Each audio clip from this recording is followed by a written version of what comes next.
Hey, welcome back to the Personality Hacker Podcast. My name is Joe Mark Witt. And I'm Antonia Dodge.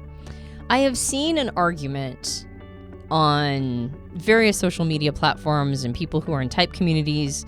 I've seen an argument pop up on a regular basis that I don't know if it has a really clean, tie-breaking answer, but I think this subject is worthy of conversation, and maybe through conversation we might get a little bit of clarity.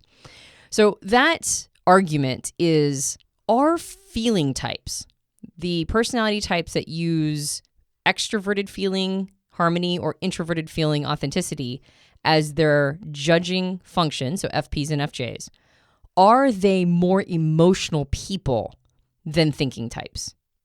And on top of that, are their decisions more emotional decisions than thinkers' decisions? If you're a thinker listening right now, I can hear you nodding. Yes, that feelers are more emotional and their decisions are all based on emotion, and you're just nodding furiously. I can hear it. You can hear the thinkers. Yeah, I can hear it through my headphones right now on your side. Well, I mean, to some extent, I've seen their arguments. I've seen some thinkers argue for that. So on one side of the aisle, you have thinkers, maybe other feelers, who knows, that make that accusation that feeling types are more emotional people and that they make emotionally biased decisions. On the other side of the argument are oftentimes feelers defending the feeling function, and they'll go all the way back to Carl Jung to create a distinction between the feeling function, the rational feeling functions, and emotions. And they'll say that because there's such a distinction, then they're totally separate, that emotions and feeling judgments or evaluations are two totally different things. And I've actually heard some feelers say that they think thinkers are more emotional because thinkers repress their emotions or they don't have as much experience with them. And so therefore the thinkers are actually the more emotional without even knowing it. So you have these two different camps, right? Feelers are emotional and making emotionally biased decisions all the time. And then the other side of the camp is no, feeling functions have nothing to do with them or have very little to do with emotions, and they're totally different things, and that the feeling functions are totally rational.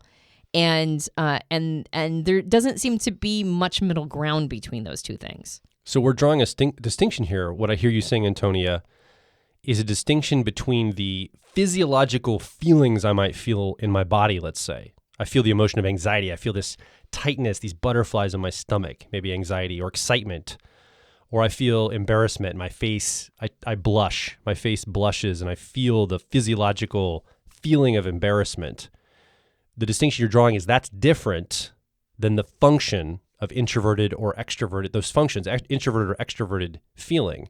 Those are ways to measure or decide what's going on for somebody, but those aren't the same thing as the physiological feelings in their body, their soma. Well, that's oftentimes an argument that feelers will use when they're referencing Carl Jung in psychological types. In fact, the direct quote that I think is most often referred to, or at least I think is appropriate to at least acknowledge, is when Carl Jung said that feeling is distinguished from affect. So I think he's using affect here to mean basically what you're talking about, the actual physiological responses that we have with emotions.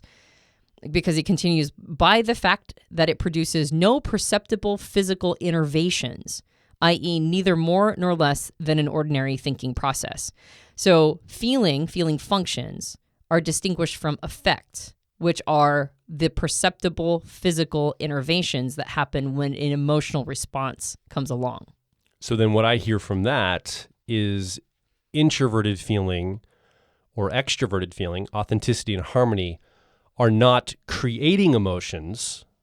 They're reading emotions and making decisions based on those. They're basically taking in those emotions and saying, okay, what do I do with this now? And the effect that Jung talks about is that soma, that physical manifestation, that physical response that we have in ourselves. Right. Yeah, exactly. Yeah, a feeling function or cognitive function. So by definition, we're talking about cognition. A feeling, judging, cognitive function is going to be taking emotional information and using it to make reasoned, rational decisions and choices. So those two things need a clear distinction. The emotions that they're reading, like you said, the culled data of emotions that gets funneled over to a decision-making or evaluative process has 1 degree of separation between them.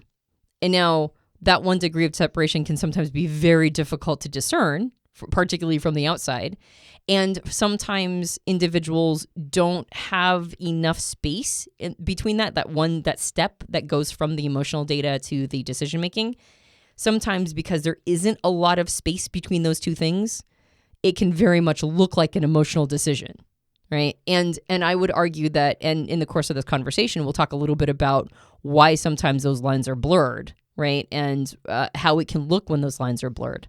But there should be an established nucleus thought that those two things are distinct from each other. What Jung called feeling, which is judgment, and affect, which is an emotional response that is particularly observable in the physical manifestation of an emotion.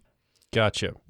So then the analog to this on the thinking side, let's go on any tangent just for a moment, intuitive tangent just to get a sense of this.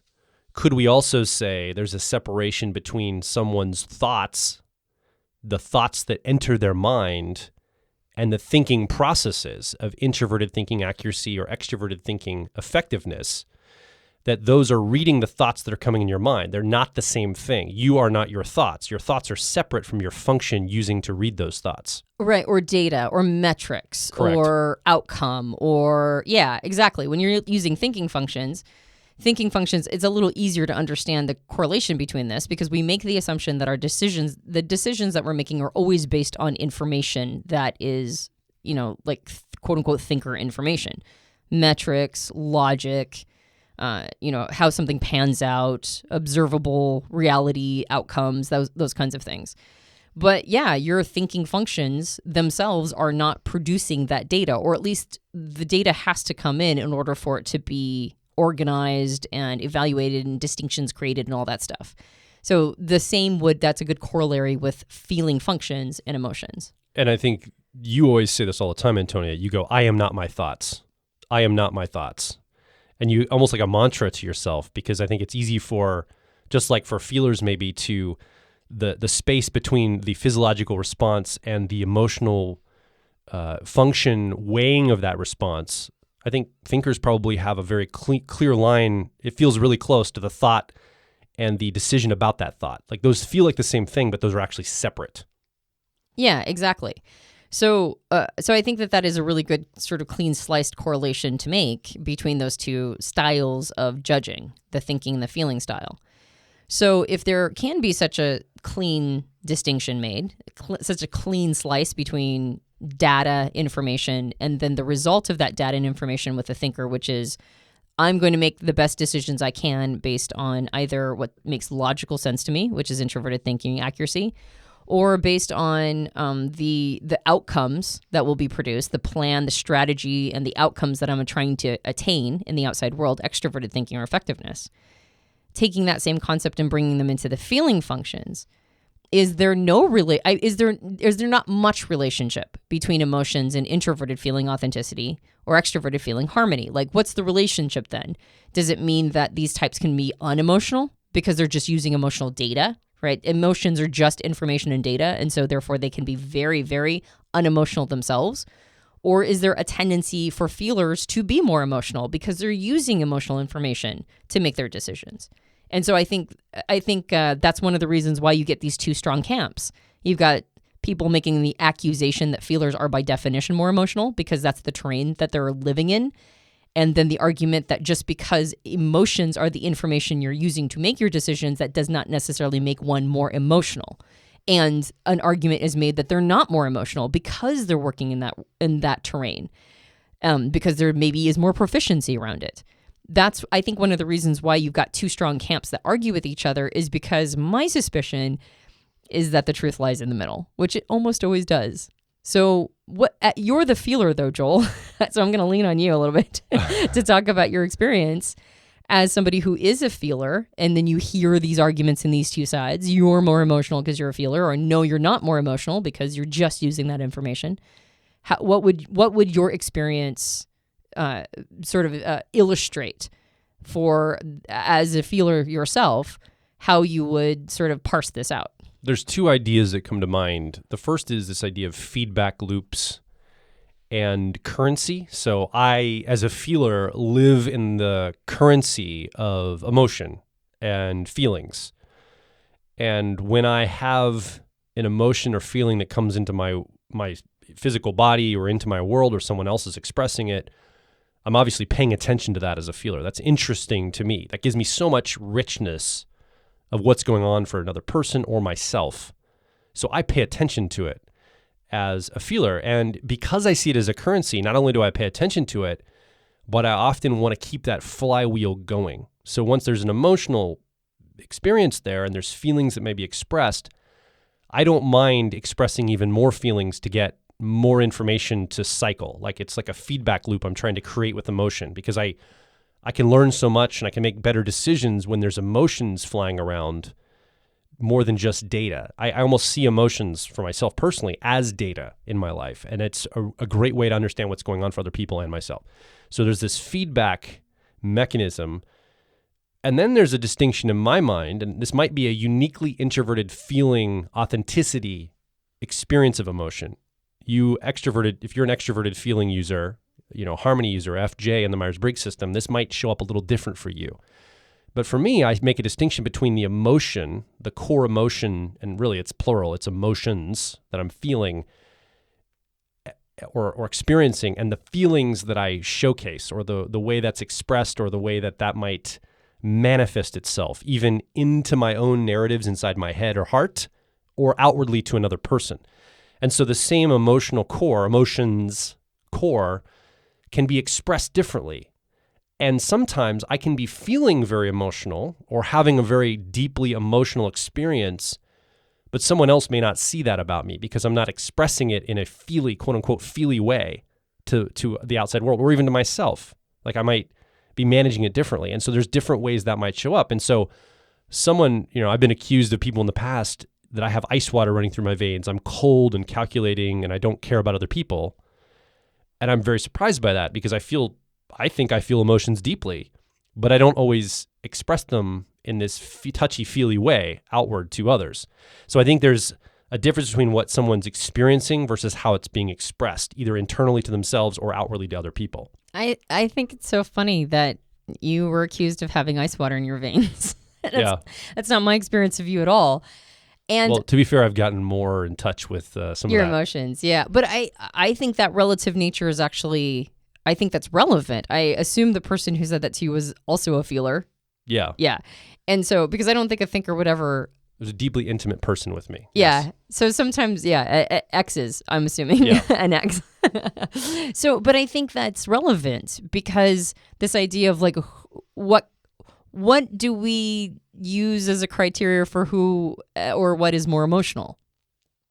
I would say that as a thinker, particularly a thinker that has done a lot of personal growth work, I have come face to face with just how emotional a creature that I truly am. I'm very emotional.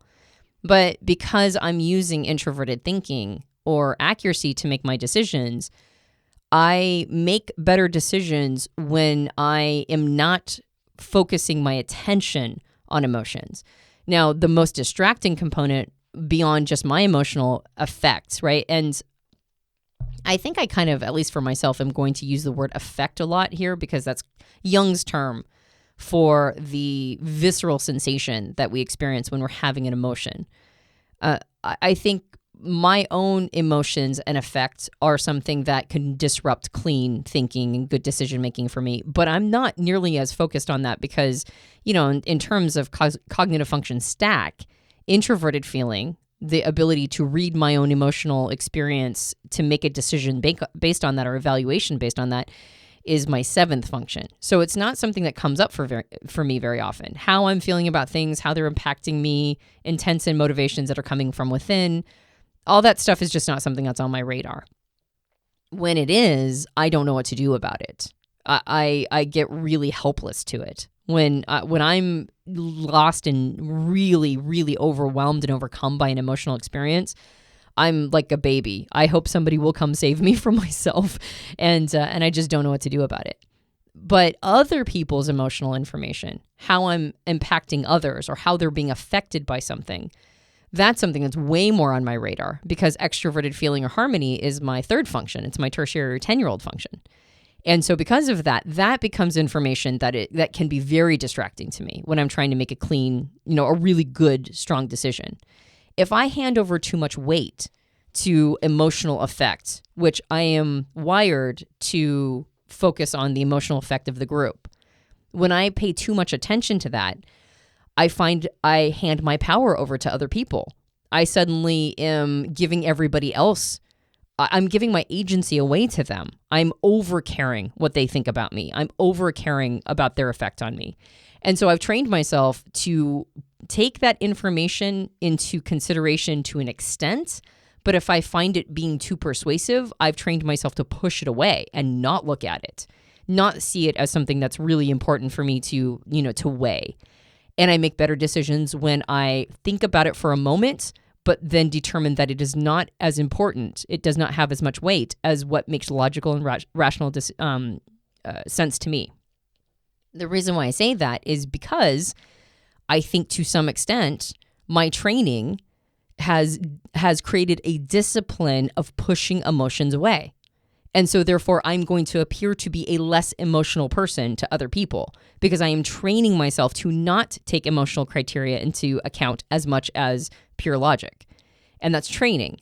Now, another person of my personality type, another ENTP, may not have created that discipline and they might look very emotionally erratic. I've seen some ETPs look very emotional. And so that's something that is a personal, development training that I've done. But if you're around a lot of thinkers, and particularly thinkers who have figured this thing out for themselves, that they make better decisions when they're not pushing emotions away, but not handing so much authority over to an emotional response, not seeing effect as being so important. They make better decisions when they do that. And so from the outside world, it appears as if they're less emotional creatures because the discipline itself has created that impression on others. So they appear to be less emotional. But that doesn't necessarily reflect their inner world. There's a lot of TJs who are using introverted feeling or authenticity as a 10-year-old tertiary or a 3-year-old inferior who are very emotional creatures internally, very emotional on the inside, to a point where they almost feel like they have to protect themselves from other people because they get impacted so much. There's a lot of TPs who are using extroverted feeling or harmony as a deep desire to connect with other people and to vibe with them, to really be in the emotional space of a group. And it's quite important to them. And they can be very very emotive, I guess is the word. And so just being a thinker doesn't mean that you don't have a rich emotional experience or a rich emotional world. But the discipline of pushing it away and not giving it weight means that there's going to be less space given to that. There's going to be less time clocked in that part of who you are. And there's also going to be a lot less tolerance for it. Those emotions that are flying around, when you're trying to make good decisions as a thinker, you cannot tolerate too much of it. It will be a distraction. It will cause you to make worse decisions. And so since there's less tolerance, less time allotted, less space for it, less territory, less attention, then a very emotional thinker may appear to not be emotional to others because of that contraction of emotion, that less space given to it. That doesn't necessarily reflect whether or not they feel deeply, though. I love the idea of discipline. You talk about this notion of thinkers being disciplined to keep emotions at arm's length. Let them in from time to time as they make decisions, but that's really not the primary criteria. It's a discipline to stay with what makes rational sense or logical sense to a thinker. And I want to take the word discipline and talk a little about feelers and feeling, in that I think our culture, for some reason, especially right now, has allowed especially feelers to indulge feelings without any accountability to discipline around them or accountability to how they're being used. It's this idea that all emotions are valid no matter how they're expressed and no matter how undisciplined they are. from anyone in any context. Now, I'm overgeneralizing this. I don't believe everybody thinks this way, but I think in the culture, there's a little bit of a shift, at least here in the United States and in my part of the West. I think there's a little bit of a shift of indulgence of emotion. I think that this is a reaction to how people used to feel about thinking and thoughts. Possibly. There was a time period before where thinking was always given weight. Like all thoughts were valid and all thinking was valid. And there was almost like a superiority of, this idea that thinking and thinkers, at least in like an unconscious way, was the better way to go. And I have a feeling that it's a pendulum swing to the other side. Yes, I'm sure it's probably some reaction to maybe one-sidedness in our culture in a different direction. And I would say that that pendulum swinging pretty far over to... And I would agree with that. The feeling side. Yeah. And again, I'm imagining a thinker's listening, nodding right now, like, yeah, preach it, Joel.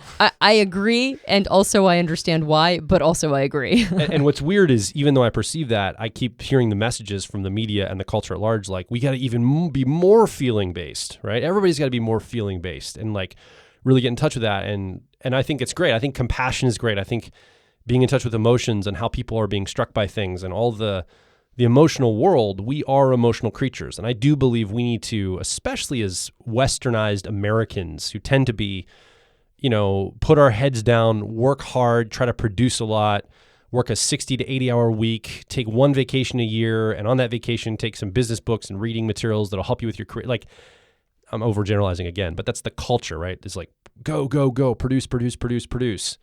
And so I think there's some backlash against that, right? I understand it. That makes sense. And also, we as feelers, I'm talking to my fellow feelers here, we have to be disciplined and responsible if we're going to have a world that we're going to indulge emotions more and allow emotions to be expressed. That's going to require more of us. We can't keep operating with a lack of discipline around how we show up with our emotions and our feeling processes. We have to have that discipline there because it can't be just wildly all over the place. I think the world's kind of relying upon us to set the tone, the emotional tone. So we have to do a little harder work, I think, around emotional. We have to increase our emotional intelligence, not necessarily our emotional intelligence, what we're reading. Because I think most people, even if they're undisciplined, can read the emotions around them and understand what's going on. I'm talking about the discipline of how we show up with our emotions and when is it the right tool for the job and all of that. So I think this idea of discipline is really key. And I just really like that idea of thinking in terms of how do feelers express things that are more helpful with a disciplined frame. So with that idea, I think feelers can be more cavalier, basically is what I'm trying to say. Like, we tend to go, well, I just feel this, so I'm going to express it, or I'm going to be here. And I think that gives that perception that feelers are more feely, that they're making these emotional decisions all the time. They're more feely, they're more emotionally based, which, I mean, yeah, feelers are paying attention to emotions to make decisions, so that is true. But I wouldn't say that feelers necessarily need to be emotionally expressive all the time in that quote-unquote feely affect way that Jung talks about. The physiological response can still be disciplined and brought under management using your feeling functions and appropriately dealt with. You don't have to hand yourself over to the effect and wildly express it. Like, there's some maturity that can come in here. And being cavalier and just, well, this is just how I am, like, well, maybe not. Like, I mean, yeah, that's how you are, but is there a way you could grow and mature and be more responsible with those feelings? Well, and I think this is a really circling the drain of why I think these two camps that fight with each other about whether or not feelers are more or less or are not as emotional or whatever the actual argument ends up being. I think that word... I think that it meets in the middle around that word cavalier. You just said something that I think let's see if my brain can accurately interpret or at least I can articulate what's going on inside my brain. There is a comfort level that feelers have with emotion. Correct. Because emotion and affect is something that is information, it's data. It's not something to be feared. It's not something that is going to cause worse decision-making like it is for a thinker. Too much emotional data is a corrupting force to thinkers making good decisions. So to some extent, there's always a hesitance around feeling and emotion for a thinker. it can potentially be dangerous terrain. Not dangerous in the sense, and that's one of the reasons why thinkers, a lot of times the work that they need to do, the shadow work, is to process their emotions and to get inside of their emotional experience and be willing to experience all of them and know that it's not going to derail everything. That's the fear to a thinker, is that if you get into much of an emotional space, it's just going to be completely derailing. And so there's a fear, there's like a pushing away. There's not a cavalier relationship with it. And whenever a thinker has an emotional outburst or gets lost in an emotional experience, unless they have been given an unusual amount of permission to be in emotions, maybe because they were raised by somebody who gave them a lot of permission, unless that unique experience has happened for them, there's almost always self-consciousness and embarrassment. I don't see that as much with feelers. Feelers have a much more permissive experience with emotions because emotions are data for them. It's just something that you use. And that idea of it being cavalier, it's in the same way that, say, intuitives are cavalier with our patterns. We live in the world of patterns so much that even if we're totally wrong, we'll just throw a pattern out there. Oh, I think this is what's going on with the person. Oh, it wasn't? Oh, okay, I was wrong. That's fine, right? That's no big deal because I throw out so many patterns. I'm not going to hit the bullseye every time, but, I guess 70, 80% is still running pretty good. So, that 20 or 30% is acceptable spillage for pattern recognition or whatever. And I think the same thing with thinkers. When your data isn't entirely accurate or you weren't totally right about your strategy or assessment or the project that you went on, you took on, it's okay, right? You can't be right all the time. So there's almost like a cavalier nature sometimes with spouting facts or what's logical for a thinker. For feelers, that would be affect and emotion. There's a cavalier comfort. It's a comfort level that feelers have with emotional information. And so because of that, there's less fear around emoting. There's less fear around focusing on it and giving it that space to breathe. If somebody around a feeler is having an emotional response, unless the feeler is in like a particular space themselves where they can't handle it, most of the time they'll go, oh, there's a need here, or somebody has to express an emotion. Let's give them space to do that. It's important. This idea of toxic positivity has been largely from feelers fighting for the right to feel the entire technicolor emotional experience of a human, right? We got to have all the bad emotions, or not bad, but the ones that don't feel so good, the negative, quote unquote, emotions. We've got to have as many of those as the positive because they're all true. And so let's give a lot of space for that. And because there is a permissiveness around emotions, then in some ways feelers become cavalier with emotion, and they give themselves a lot more, it feels more temporary to them. Yeah, I want to mention that thing about the cavalier permission. What it makes me think of? It makes me think of one of my extended family members growing up was a car mechanic. He fixed cars. And his car was a disaster. Every vehicle he drove was stalling out all the time. The engine never worked properly. But he did a great job on everybody else's vehicles. But for some reason, his car, he's just like, I'll get to it later. I'll let the problems with the car build up. Or if you go to like a hairdresser, there's always a classic, thing about hairdressers. I don't think this is actually true, but they always say, hairdressers always have the worst haircuts because they cut everybody else's hair, right? So they don't have good haircuts for themselves. It's almost the idea, or the cobbler's children have no shoes or terrible shoes. It's almost that concept with feelers. We feel like, I think, or feelers believe they can get themselves out of the mess they create emotionally. Like, they don't have to clean as they go. They don't have to keep things clean as they go. They don't have to worry about their own vehicle they're driving metaphorically because, well, if I really wanted to fix this or work on this vehicle, I could, but it gets me around and I know how to fix it if I need to.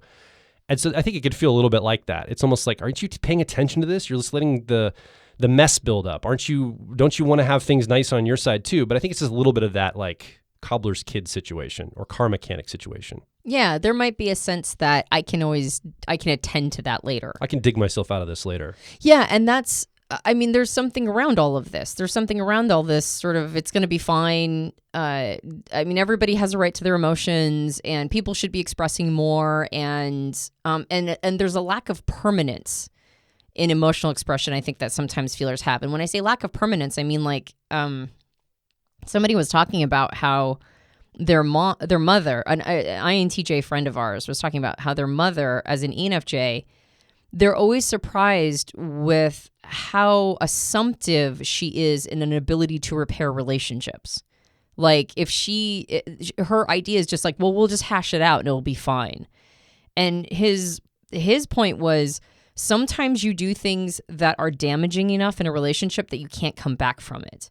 But to somebody who's using maybe extroverted feeling or harmony, which is, of course, it's making decisions about relationships fundamentally and how people are connected, and there's a high degree of proficiency in all of that. There's this sense that it can always be fixed. We can always figure it out. And I mean, actually, I was going to also mention before this idea of lots of space for emotions. Extroverted feeling sometimes really resonates with this and sometimes it doesn't. Because I think when extroverted feeling or harmony, that is making decisions based on the needs of other people, when it observes a need for somebody to emote, then it has plenty of space for that need. Once it registers it as a need for somebody else to be in that space, or once it registers that there's a need for themselves to emote, it will give permission to it. If the emotions are disrupting group harmony, or if the emotions are coming in and disrupting what's going on, then extroverted feeling or harmony can sometimes be very, it will lack permission for that emotion to be expressed because it's going against the interest of getting people's needs met. So sometimes FJs will not totally resonate with this idea of all emotions should be shared at any given time and we're all Cavalier about it because it doesn't want to disrupt its end game of fundamental harmony within the group. In the right context, all emotions can be expressed or developed or talked about, I think. And so I think context comes first for a harmony, extroverted feeling, FJ user. They're going to think in terms of, can I create a context for this person to express this? No? Okay, they can't do it here then because this is the wrong context. But I think they would love to create that context if possible in most cases. Right, exactly. Whereas introverted feeling is far more likely to believe that everybody should be able to feel whatever feeling they're feeling, right? No matter the context. No matter the context, that's right. But I think the same bias holds, which is that emotions are important and should be represented and expressed, whether it's non-contextually or contextually, it's still very important.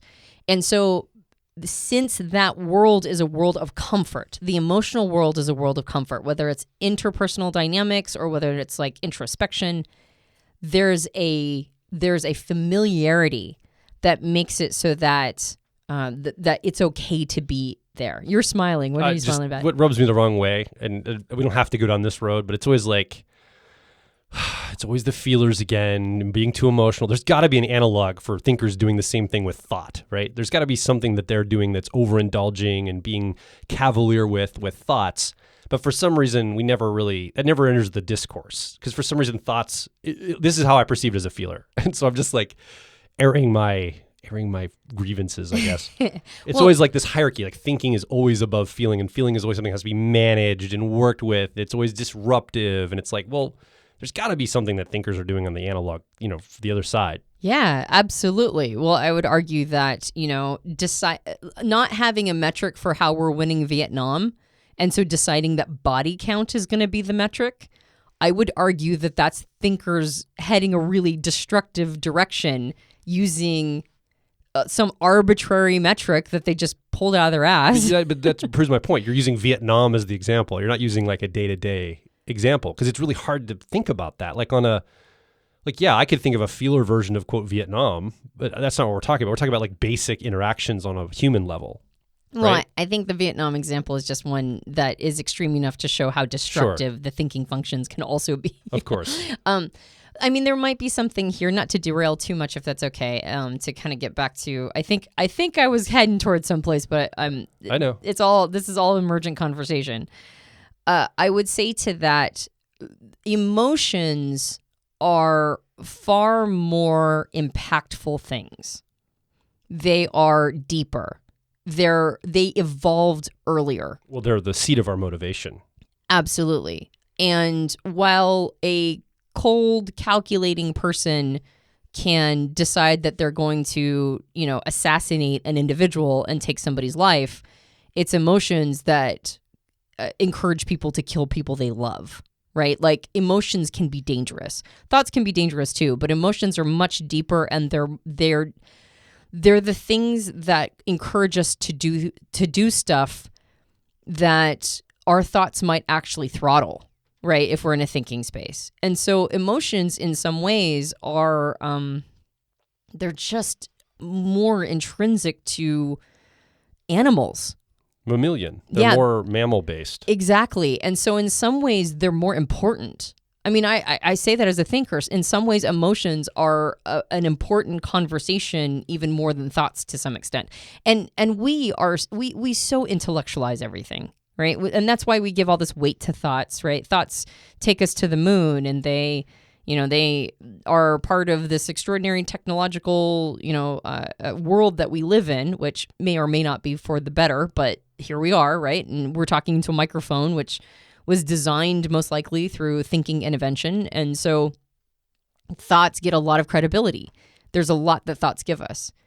And they are not the color of life. Emotions are. Emotions are why you and I care about each other. And they're why we care about talking to other people about our thoughts. Like, emotions are so deep and they're so important and so impactful that that in some ways the use or misuse of them it has weight to it. We will be right back.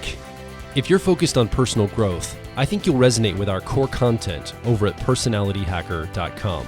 We want to see you understand how your mind is wired so you can generate motivation, improve social skills, find career opportunities, and master excellent decision making. But a quick warning, we are advice and action focused in all of our articles, podcasts, and videos. This means that we attract people who like to be challenged to become excellent, to take action, to put in the work to optimize themselves, not simply just gather more information. If you are committed to personal growth and ready to radically find your inner truth, then come over and be a part of our growing community of like minds at Personality Hacker. Now back to the show. So then maybe I could reframe for myself, and you as a feeler, if you're listening as a feeler, maybe one way we could reinterpret this attention on feelers and feeling, and feelers are so emotional, how I'm kind of pushing back on it. We could actually interpret that as there's weight given to it. It's important. It's a discussion that matters to people that don't even use these processes. And it may seem or feel like we're at the receiving end of criticism, when really maybe we could reframe that in our minds to say, actually, this is honoring the feeling processes. This is honoring how feelers show up to the world. Yeah, it's not criticism, it's calibration. And that's the way I want to see it in my life. And I'd encourage you, if you're a feeler, to see it the same way. Well, in some ways, thoughts throttle emotions, but emotions breathe life into thoughts. Yeah. Like, emotions give thoughts a purpose for why it even exists. It breathes light and just texture and like, thoughts without emotions are a dead thing, right? But emotions without thoughts are it's an erratic thing. It can be a dangerous place. And so there's a reason why I think feelers push back against this idea that they're more emotional, because it's like emotions are like a dangerous predator, like a predatory cat, right? It's like the ability to train this thing is really important, because emotions are in the terrain of, or feelers focus on emotions. And by the way, when we're talking about emotions and thoughts, we're not talking about the feeling functions and the thinking functions, right? Emotions and thoughts are separate from it. All people have emotions and all people have thoughts. When you talk about feeling and thinking functions, you're talking about which thing a person is paying attention to and giving weight to, and what is the criteria that they should be using to make their best decisions as a person wired the way that they're wired. And so if a feeler is wired to focus on emotions, then that means that there's going to be, as a general rule, a higher level of proficiency in engaging in that world. But just like thinkers can get a reputation for being know-it-alls, for being arrogant, for making the assumption that they are their thoughts and everything they're thinking is the best thing to think, there's a stereotype that sometimes follows feelers that they're really emotional and all of the decisions that they're making are emotional decisions. So I think that what needs to come into the conversation beyond just how we're wired and whether or not we're wired to be more or less emotional regardless of what our personality type is a conversation around seasoning and development and proficiency, maturity. That all comes in here too. So if you are wired to put a lot of weight on emotions and to focus on them when you're making your decisions, when you're in a more quote unquote rational space, then the younger you are, the more likely you're going to be emotionally indulgent because you're wired to see them as important, but you're not necessarily wired to understand the need to throttle them. So the younger a feeler is, the more likely they are to hand themselves over to emotional passion, basically, to be highly emotional, to not understand that these emotions might not always be valid in different contexts, to not see the importance that other types bring in the throttling or the contextualization of it. As a feeler ages, hopefully life experience and feedback from other people and making good and bad decisions, which help calibrate, will encourage the feeler to understand the proper place of emotions, that they must be acknowledged, that they must be expressed, that if they are left in the shadows, that can be very damaging for them, that they have to be processed. But not every moment is a moment of processing your own personal emotional experience or thinking that other people's emotions are the most important thing. Like there is a bigger world out there and there are other personality types wired very differently to encourage you to understand that just focusing on emotions makes you one-sided. And so you need to stretch, right? There's like a stretching that happens as we age and mature and season, which means that emotions are still paid attention to, but they're understood with a longer timeline between the moment of feeling the effect or the emotion and the time of making a decision based on that emotion. They're more seen as data as opposed to identity, right? An emotion as identity is how people get triggered. You pushed on my emotion. I am my emotion. Now I find that personally offensive. I'm now triggered. When you get a separation from emotion and identity, a person can push on your emotion. You can even have an emotional response and realize that that is not you as a human being, that you can have a timeline between the moment of being triggered and the moment of making a decision based on that triggering, that there isn't always and by triggered, I mean for the better or the worse, by the way, right? I'm just talking about pushing a button, an emotional button. Whatever is the response to that emotion is not you. And as a feeler ages, they understand, they give themselves more time between those two moments, the moment of the emotional trigger and the moment of a decision based on that emotional trigger.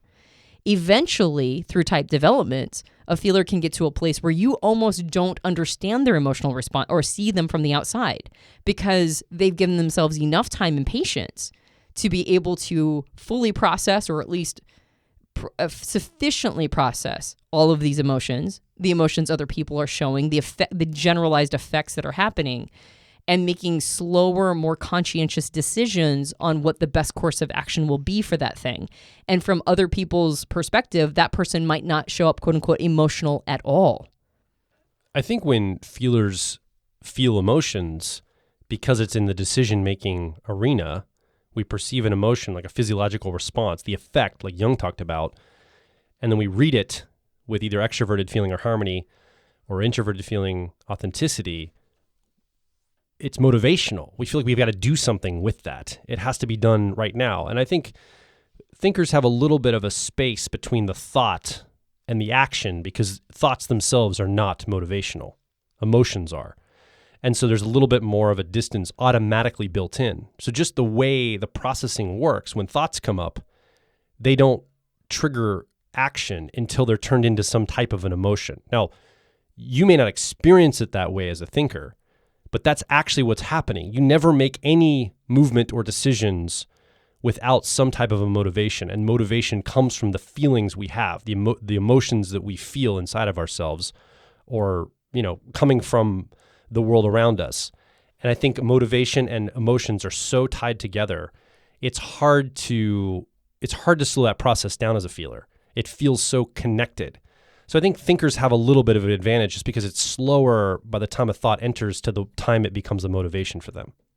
I think as a thinker, and this is real dicey terrain, so I don't know if what I'm saying is accurate or not. As a thinker, I experience some thoughts as motivating. Like clarity. The experience of gaining clarity is highly motivating to me. And I'm sure there's an extroverted thinking or effectiveness corollary here, that you will feel motivated by certain thoughts or how those thoughts are showing up for you. But I think it's not actually the thought itself. It's that we're wired to get a payoff for that style of thought. Yeah. And that's how we're, like, all of our, the way that we're cognitively wired is that when we use certain functions and we use them well, we get probably, my assumption is some sort of internal chemical payoff. When I'm using introverted thinking well, or accuracy, when I get a clarifying thought, I get a chemical payoff for that, right? And that's motivating to me. I want more of that. I want more hits of that. So I'm going to head the direction that got me that clarity.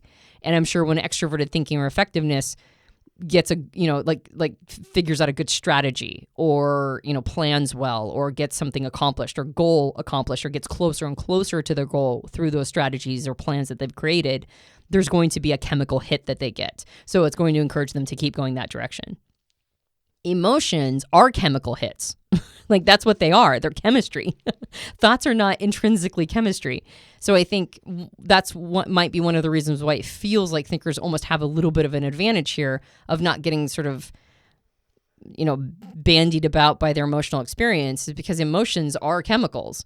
And so a feeler that puts more time and attention and weight towards emotions needs to understand that these chemical hits might not be good for them. They have to figure out what's the good or the bad drug when it comes to emotions. And of course, we're also not really giving full due to how emotional thinkers are as well. They're also getting emotional hits all the way through. They're also getting emotional reactions and experiences all throughout their day, just like feelers are.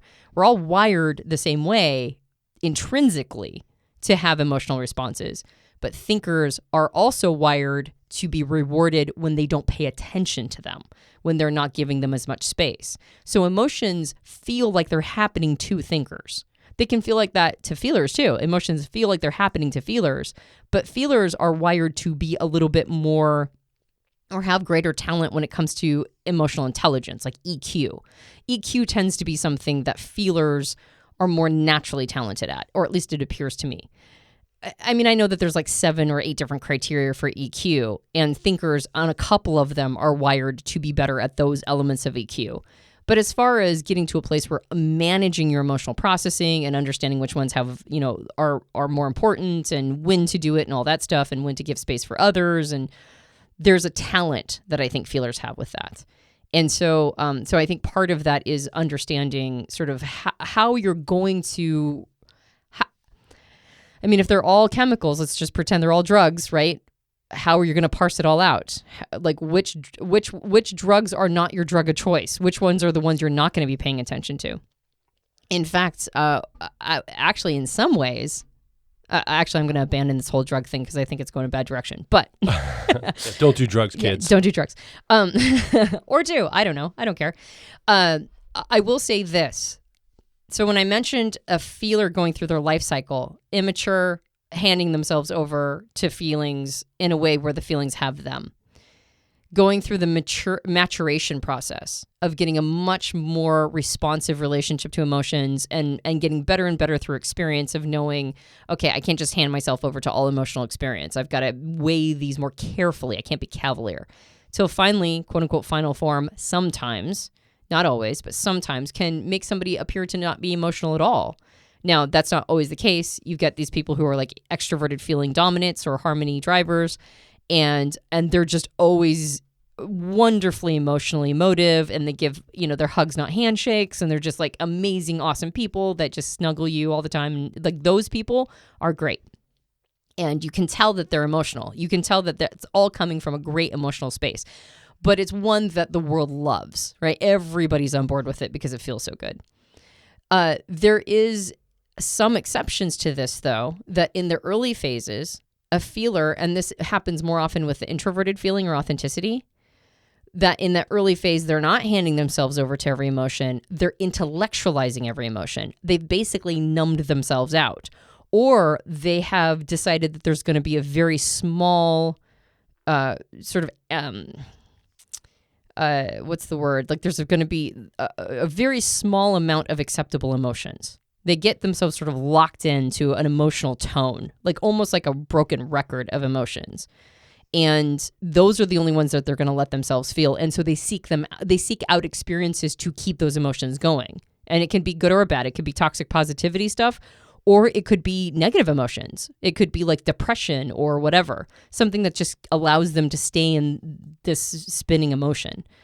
And that is also a sign of immaturity, because if emotions are intelligence for you, they're intel for you as a feeler, if they're the information that you're going to be using to make better decisions, then a part of what comes along with that is giving yourself space to feel all of the emotions and giving other people space to feel the emotions. Knowing that even if there's a moment that it was kind of embarrassing or possibly discrediting, or a situation where you didn't feel like you were at your best, but you allowed yourself to really process all of what was going, all the effects for yourself and other people, that's part of growing up, emotionally growing up, feeler judgment growing up, giving yourself all of that space. And so whether you're handing yourself over to your emotions too much in the early part of the process or shutting them off too much, both of them need to overcome that piece to get into the maturing process of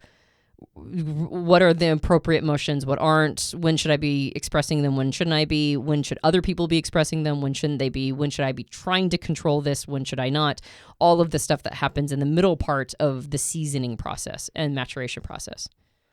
It drives me crazy when anyone says, you made me feel ... whatever that feeling is. It drives me crazy because no one can make you feel anything. I mean, they can create a stimulus in the world to trigger a physiological response maybe in your soma, and then you can interpret that quote-unquote feeling, that effect, like Jung talks about it, in various ways. And I would argue that when someone says, you made me feel ... 9 times out of 10, that's a feeler saying that. I bet it's very rare that we run into thinkers. I don't have empirical data to this. This is an assumptive metric I'm throwing out here. Thinkers very rarely say that. I don't run into thinkers who accuse me of making them feel anything. And it frustrates me because when I run into feelers doing that, I'm like, you're a feeler. You don't have to feel what you don't want to feel because you play in this space. You're indulging that. And I'll be really judgy about that. I need to work on that on myself because it's a judgment that I have toward other feelers when I see that show up, because I'm like, I can't control your emotional response. I don't know what's going on inside of you. I can't interpret it for you. You're the only person that can feel what you're feeling and express it. No one else can do that for you because we're not inside of you. We're not with you. So for you to say that feels very irresponsible. It feels like you just don't want to do any work. You don't want to do any emotional labor. You just sit there and want to have an excuse for behaving this way. This is where my judgment shows up, right? Like you're smiling. You're hard on feelers. Well, because it's hard one for me because I used to say that as a younger person. And so I know it's a maturity thing. I used to be like, well, they made me feel blah, blah, blah, blah, blah. And I realized, wait a minute, like no one's in my experience. I'm feeling what I'm feeling. And every time I think of that, somebody's like, well, no. And they give me all these reasons. I'm like, well, think about SpongeBob. If you ever watched SpongeBob in terrible situations in SpongeBob, the show, he decides that he's going to interpret everything in a positive way. Now, some people are like, well, that's toxic positivity. Whatever. The point is that SpongeBob reinterprets the things in the best way he can in the show SpongeBob, right? And so I always think of that. I'm like, well, people aren't making him feel things. He's deciding that for himself in a lot of ways because he understands. Am I going out? You just keep smiling at me. Am I going on a SpongeBob tangent here? No. I think it's fine. And this is kind of what comes to mind. It's like, well, there's examples we have in the world of people that don't allow themselves to have the feelings projected onto them.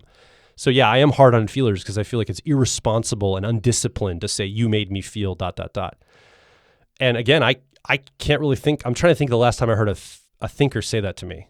I cannot think of an example of a thinker ever right now. I'm sure it's happened, but I can't think of a thinker who said that to me, that I made them feel a certain way. It's all feelers. So I'm giving it a 1 in 10 for, anomaly. I'm sure there's an example of it, but I just can't think of one.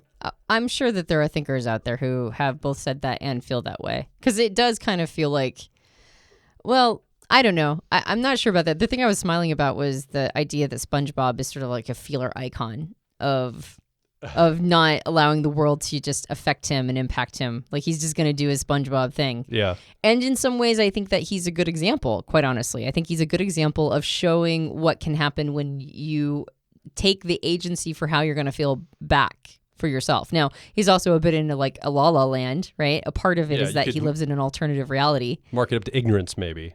Yeah, or just, he's just a fantasist and he's just in his own little world. And there's something to be said for that. But that's, he's not like an engineer or anything. So it's not like he has to be grounded. He's like flipping hamburgers and living in a pineapple. So he's probably going to be fine. They're Krabby Patties. Okay? That's right. They're that's not right. hamburgers. They're not Antonia. hamburgers. They're Krabby Patties. What's wrong with you? I'm not sure why I said hamburger because that's clearly inaccurate considering that he's in the ocean. That said, I think what is being inferred there on my side is that when a person says something to that effect is basically saying they're like, I have a button there and you just pushed it. And so the responsibility was on you not to push the button. And I think what you're saying is the responsibility on you as the person who feels like somebody else just made you feel someplace is to address the fact that there was a button at all. And to some extent, those buttons are created as we grow up. Like sometimes those buttons were given to us. The initial conditions of our parents and our influences in our life, like they're the ones who help set up all these buttons. But as we age and mature, part of our work is to look at this row of buttons that is sitting there. And do we want those buttons there? Do we want a button that can be pushed? That whole idea of like judgment is a knife and you have to take it and swallow it, right? And so the knife being handed to you is from the other person, but taking it and swallowing it is on you. And I think that's what you're talking about. Yeah, for me, it feels like thinkers don't have as many buttons to push. They don't allow that connection to be made in the first place. And so this goes all the way back to the question is, are feelers more emotional? Are they making more emotional decisions? Well, it certainly seems like if there's lack of discipline or engagement with those buttons to work on them and work on my responses, to own my own emotions, to respond emotionally when I feel like something's been put upon me, well, yeah, the world's going to perceive us feelers as more emotional and erratic, maybe. We're showing up with just our feelings all the time because that might be what we're showing to the world, even though we could work on that and not necessarily be that way. And so maybe the feelers that are saying, no, I'm not very emotional in my responses. I feel like I'm in control of those. I don't feel like I'm basing everything on emotion. I really do have a deep sense of something when I make a decision. It's not just based on what I feel in the moment, the effect, the soma effect response in my body that Jung talks about. There's something deeper going on. And I would say those are probably mature feelers that feel that way. They've worked on that stimulus response and the narratives that come from it and the emotional read of it with your feeling processes. They've matured through things. And so they're probably right when they're saying like, no, I make decisions wisely. But I think all of us can find examples of feelers in the world who haven't done the work, even at older years, well on in their life when they should have gotten this memo and figured this out. They're still indulging. They're saying things like, you made me feel ... or I just feel this, so I have the right and permission to emote this way. And so I think it's really from my standpoint, it's a maturity versus immaturity framework in most of this. I would agree. And I just want to I don't think you intended to imply this. I just want to make a clarifying comment that making decisions based on feeling criteria, like feeling judgments that are based on weighing emotions as important, also are wise decisions. Right? Yeah. Did I say they weren't? No, you didn't. You said they can, feelers can make wise decisions. And absolutely, yeah. And I just wanted to make a clarification that making a wise decision for a feeler is taking emotional criteria into account. 100%, yes. And I would add on top of that, over-intellectualization of emotions is the wrong thing for a feeler. Just like taking too much emotional criteria in has thinkers making worse decisions. Too much intellectualization for feelers has them making worse decisions as well. And you can see this in social causes when the underlying argument is fundamentally an affect conversation. Affect meaning emotional, how we impact each other, how we're impacting each other emotionally, how we're being impacted emotionally. That's at the nucleus of the argument. but all of the layers around that nucleus argument are all highly and overly intellectualized. They're all attempts to make rational arguments and like these really, or not rational, it's like highly logical arguments that fundamentally have no place in a conversation around effect. I think that a lot of projection happens in this space, meaning that I don't want to feel something. I'm feeling an emotion that is unpleasant to me. And I don't think anybody's going to honor that. They're not going to give me space to process this, to communicate about it and talk about it and process it outwardly. And I don't really give myself permission to feel this or to have this emotion either. And so in order to rationalize this feeling, I'm going to project it onto everybody else. I'm going to make a rational or logical argument and project it out to other people to avoid this feeling that I actually just need to make peace with. And I talk about this in social contexts because I think a lot of people are making grand social statements that are fundamentally about emotions they themselves do not want to process, right? And I mean, maybe I'm heading in a bad direction or territory here, but it's effectively a lack of permission to feel some of these feelings. And when a feeler or emotions, and when a feeler gives themselves permission to really very much explore the emotional terrain, to feel all of their emotions and process all of their emotions, and not necessarily judge themselves for it or have to feel bad for it, then the decisions they end up making are a much higher quality because they don't have to project it outward. They don't have to do a make wrong on everybody else. They can just own the emotional experience themselves and be with it. They don't have to intellectualize. They can intellectualize the feeling judgment criteria in the sense that they now take that intellectualize in the sense of taking intel and data that is emotional and then making good decisions with that intel. But they're not intellectualizing in the sense that they push it away like a thinker would, where they take the emotion and go, well, that's just a distraction for me. And I need to be making rational decisions, quote unquote, rational, forgetting that feeling judgment decisions are also rational. They're also distinction making. They just happen to look at different styles of data. So I think when a feeler takes really good, high quality emotional information into account and then makes a feeling judgment based on it, they don't look quote unquote highly emotional, even if they've gone through a complete emotional experience, even if they held space for other people or groups of people to go through a complete emotional experience. They end up making very high quality decisions. If they feel some sort of, they feel compelled or some sort of compulsion to turn it into a logical argument, or they feel like other people won't receive what they have to say unless they've got spreadsheets and, or pie charts or whatever it is, or data from a long time ago or whatever it is, or using a lot of $5 words. This is another way that I see it happening, that try to quote unquote intellectualize it that way by trying to sound super smart. A feeler will actually end up making much worse decisions because they're not allowing for that complete emotional experience. They're truncating it by shoving in intellectualization too early. And when that happens, the feeler doesn't look like an emotional person, but they look like an irrational thinker. They look like somebody who comes to very illogical conclusions. And that's another reason why sometimes feelers will get accused of being emotional, is because what is a legitimate emotional argument gets sort of pigeonholed into a convoluted, mutated logical argument, which isn't logical to people who are using logic because they feel like they have to do that for some reason. I find that when feelers in their feeling space are using compelling emotional arguments, right, the complete experience, and using that criteria, and then bringing maybe their thinking process in, because the other side of these feeling functions are the thinking functions that all feelers have a relationship with. They have an ability to pull these in. They just don't want to make them the dominant force or the most weighted force. When they bring some of that in order to, say, articulate or create a plan for how to roll that out or show what the conclusion of a matter is, people don't accuse them of being emotional. They see them as seeing something other people are missing. They see them as somebody who has special relational insight. They don't see them as being biased and emotionally biased. Even though the bias is towards emotion, it makes sense. That person's insights and wisdom feel like a welcome part of society. We understand why they must exist, and we understand why they're pointing out the things that they must point out.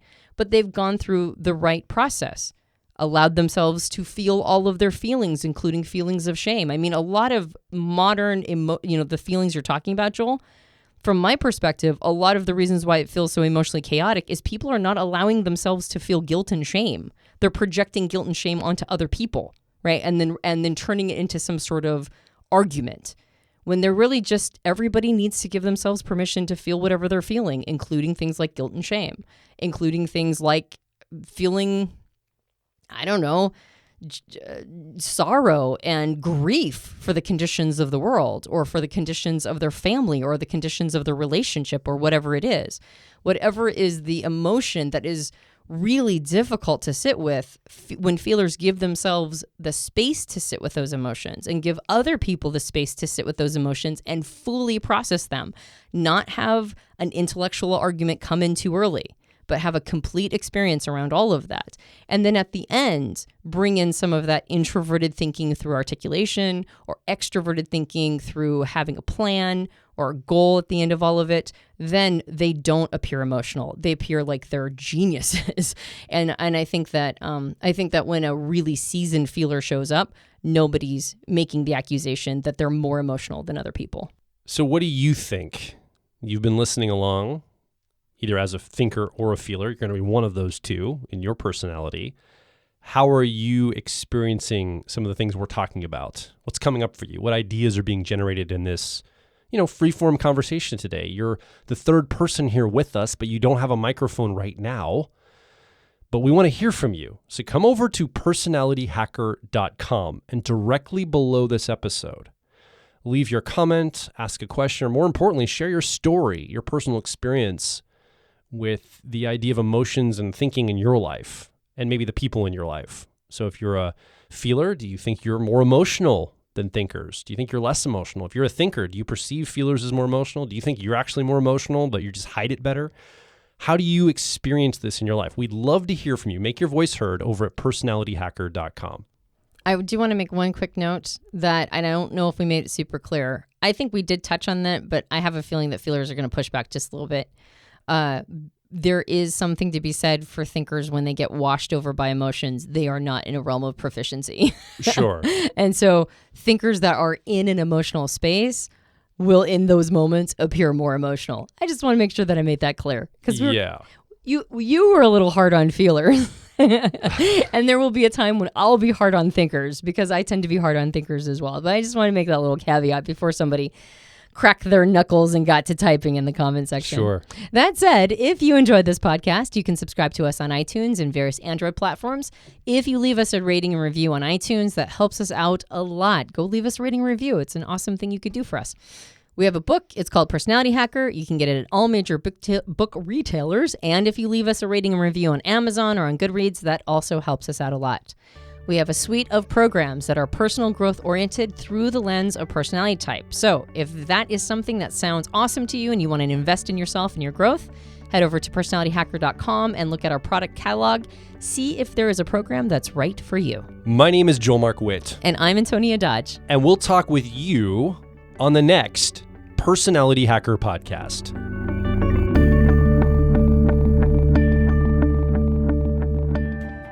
If you're focused on personal growth, I think you'll resonate with our core content over at personalityhacker.com. We want to see you understand how your mind is wired so you can generate motivation, improve social skills, find career opportunities, and master excellent decision making. But a quick warning, we are advice and action focused in all of our articles, podcasts, and videos. This means that we attract people who like to be challenged to become excellent, to take action, to put in the work to optimize themselves, not simply just gather more information. If you are committed to personal growth and ready to radically find your inner truth, then come over and be a part of our growing community of like minds at Personality Hacker.